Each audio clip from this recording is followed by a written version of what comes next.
l'objectif du Coffee with a Cop, c'est de rencontrer nos citoyens. Donc chaque commissariat de quartier organise un Coffee with a Cop dans son quartier. Et chaque année, on essaie de viser dans le quartier un endroit différent pour rencontrer le citoyen et passer un peu de temps avec lui.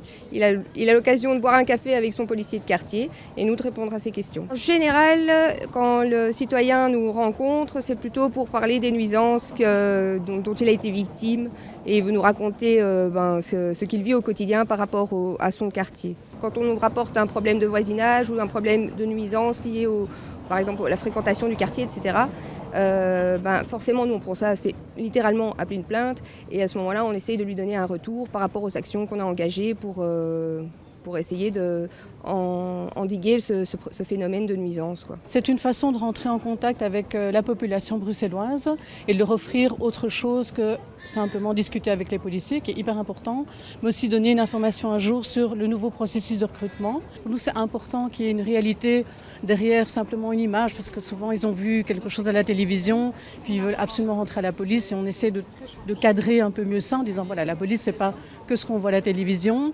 Il y a des gens qui font une reconversion suite au Covid, il y a beaucoup de gens qui décident de se reconvertir, d'avoir un boulot un peu plus stable. On cherche aussi à leur dire que voilà, la stabilité de l'emploi c'est bien, mais aussi derrière un travail qui est extrêmement difficile et on veut aussi qu'ils aient une image réaliste, c'est que c'est la fonction de policier et surtout au sein de notre zone de Bruxelles Capitale XL.